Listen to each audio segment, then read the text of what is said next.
मेरा पहला प्यार। पहली बार मैंने उसे नवरात्रों के समय गरबा खेलते हुए देखा। यह 2013-14 के समय की बात है। यह गरबा का पहला दिन था। पहले दिन तो मैंने घर वालों को गरबा देखने जाने के लिए मना कर दिया और घर पर अपने दोस्तों के साथ टीवी देखने का प्लान बनाया। दूसरे दिन घर वालों ने जोर दिया गरबा देखने साथ चलने को। मैं गया अपने दोस्तों के साथ। गरबा हमारे घर से 2-3 गली छोड़कर ही एक पार्क में आयोजित थे। यह वही दिन था जब मैंने उसे और उसने मुझे पहली बार देखा। वह गरबा खेल रही थी, मैं नॉर्मली गरबा देख रहा था। तभी अचानक मेरी नज़र उस पर आकर रुकी और कुछ पल के लिए मेरी नज़र उसी पर अटक गई। मैंने ज़्यादा गौर न करते हुए नज़र हटाई और गरबा देखने लगा। कुछ ही देर बाद दोबारा मेरी नज़र उस पर आ अटकी। ऐसा 2-3 बार हुआ। तब मैंने उसको देखा और देखता रहा, तभी उसकी नज़र मुझ पर पड़ी। वहीं वह भी मुझे उस आकर्षण से देख रही थी, जैसे मानो उसे भी वही महसूस हो रहा है जैसा मुझे हो रहा था। उसी समय मैंने दोस्त को आवाज़ लगाई जो श्रद्धालुओं को पानी पिलाने की सेवा कर रहा था। मैंने उसको चुपके से इशारा करके बताया कि यह लड़की यार मुझे अच्छी लगी और मुझे लगता है मुझे लव एट फर्स्ट साइट हो। उसने बोला, दिख तो तुझसे बड़ी रही है। मैंने कहा, नहीं भाई, ये मुझे पसंद आ गई। इतनी लड़कियों में मेरी नज़र बार बार इसी पर आकर रुक रही है और वह भी मुझे देखकर खुश हुई ऐसा लग रहा है। यह थी पहले दिन की बात जब मैंने उसे देखा। अगले दिन मैं सुबह स्कूल से लेकर शाम तक बस उसी के बारे में सोचता रहा और शाम होने का बेसब्री से इंतजार करने लगा। उसे देखने के लिए बहुत ही ज़्यादा उत्सुक था। स्कूल से आने के बाद अपने घर के बाहर वाले रूम में अकेला बैठा होमवर्क कर रहा था।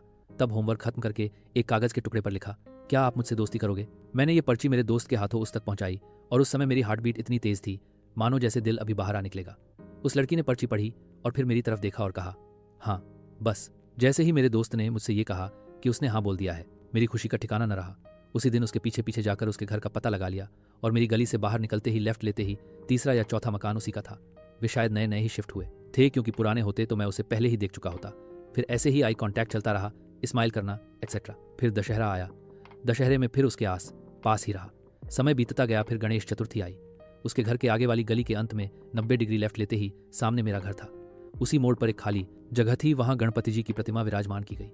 उस गणेश चतुर्थी के समय तक सिर्फ आई कांटेक्ट ही होता रहा, कोई बातचीत नहीं हुई। उस गणेश चतुर्थी में उसके छोटे भाई से दोस्ती हो गई और कांटेक्ट ही होता रहा, कोई बातचीत नहीं हुई। फिर उसके भाई से मिलने उसके घर के बाहर जाता था। उसी के साथ उस लड़की से भी बातचीत शुरू हुई। वक्त के साथ उस लड़की के साथ अच्छा कनेक्शन बनता गया। शुरुआत में एक दिन मैं अपने घर के बाहर खड़ा था। रात के करीब 7 या 8 बजे थे। अंधेरा हो गया था। गली में चहल पहल थी और वह साइकिल चला रही थी। उसने पहला चक्कर काटा, तब हम दोनों ने एक दूसरे को देखा। फिर दूसरे चक्कर के समय वह मेरे घर के सामने वाले नुक्कड़ पर रुकी, मुझे बुलाया। यह वही वक्त था जब हमने पहली बार ढंग से बात की। उसने मुझे और अच्छे से जानने के लिए नाम, कक्षा एक्सेट्रा पूछा। मैंने कहा, मैं 6वीं कक्षा में पढ़ता हूँ और आप? उसने कहा, मैं 9वीं कक्षा में पढ़ती हूँ। दोस्तों, आपको लग रहा होगा खुद से इतनी बड़ी लड़की से प्यार हो गया, वो भी इतनी कम उम्र में, पर क्या कर सकते हैं, दिल तो दिल है। वैसे भी मैंने बीच में स्कूल का 1 साल खराब कर दिया था किसी अनरजिस्टर्ड स्कूल में पढ़कर। अदरवाइज मैं 7वीं कक्षा में होता, उसके भाई की कक्षा के बराबर।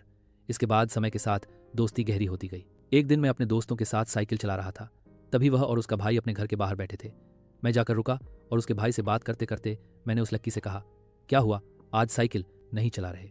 वह बोली, हाँ, अभी थोड़ी देर बाद जब मम्मी पापा घर आ जाएंगे तब चलाऊंगी।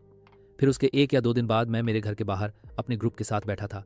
तभी वह साइकिल चलाती हुई आई। हमसे कुछ दूर साइकिल मोड़ने के बहाने रुकी और मुझसे बोली, अभी मैं साइकिल चला रही हूँ तो तुम नहीं चला रहे हो, फिर मैं घर में रख दूंगी, तब तुम आकर बोलोगे आज साइकिल नहीं चला रही हो। मैं मुस्कुराया और बोला, अभी कुछ मेहमान आए हुए हैं, उनके जाने के बाद चलाऊंगा।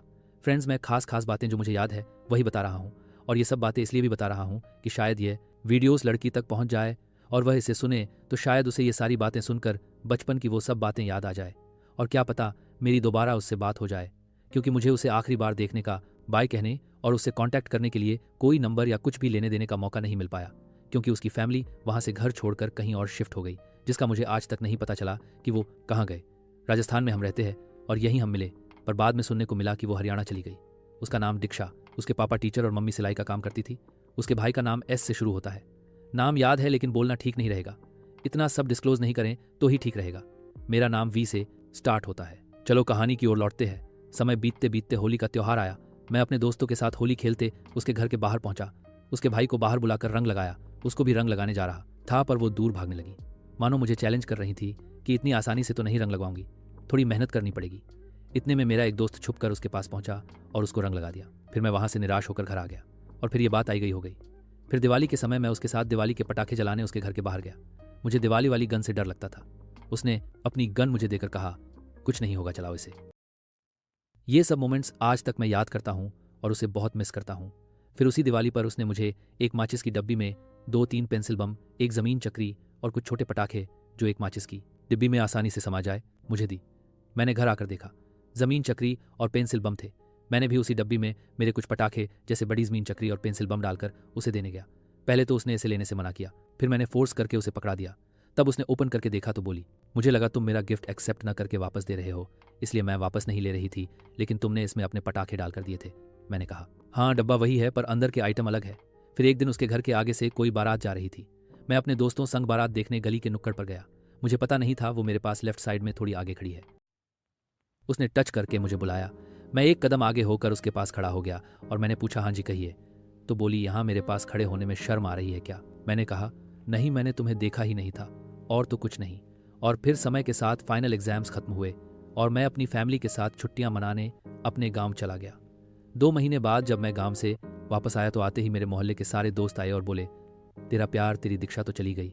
एक बार तो मुझे लगा क्या बकवास कर रहे हैं, लेकिन वो यकीन दिलाने के लिए उसके घर ले गए जहां ताला लगा हुआ था। ये सब सुनकर मैं अंदर तक हिल चुका था, लेकिन खुद को तसल्ली देता रहा, यह सोचकर कि शायद वह भी छुट्टियां मनाने गांव गई होगी। उसके बाद जब भी उसके घर के आगे से गुजरता, आंखें अपने आप ही उसकी तलाश में उसके घर की तरफ चली जाती, पर वहां ताला रहता। काफ़ी समय बाद तक जब वो नहीं आई तो मैंने ये एक्सेप्ट कर लिया कि हाँ यार, शायद उसका मेरा साथ सिर्फ इतना ही लिखा था तकदीर में। आज इतने सालों बाद भी मैं उसे भुला नहीं पाया हूँ और ना ही भुलाना चाहता हूँ। वो बस मेरा पहला प्यार है जिसे मैं कभी हासिल नहीं कर पाया और ना ही कभी इजहार कर पाया। मैं 100% श्योर हूँ वह भी मुझसे प्यार करने लगी थी, क्योंकि मैं अपने इतने दोस्तों के साथ बहुत बार उससे मिलने उसके घर के बाहर जाता था, पर उसने सिर्फ मुझे ही गिफ्ट दिए, मुझसे ही इतनी बातें की, इतना अपना समझा। दीक्षा, अगर तुम्हें यह वीडियो मिल जाती है और अगर तुम मुझसे बात करना चाहती हो तो मैं वीडियो के डिस्क्रिप्शन में एक इंस्टाग्राम आईडी मेंशन कर रहा हूँ, तुम उस पर मैसेज करके मुझसे कॉन्टैक्ट कर सकती हो।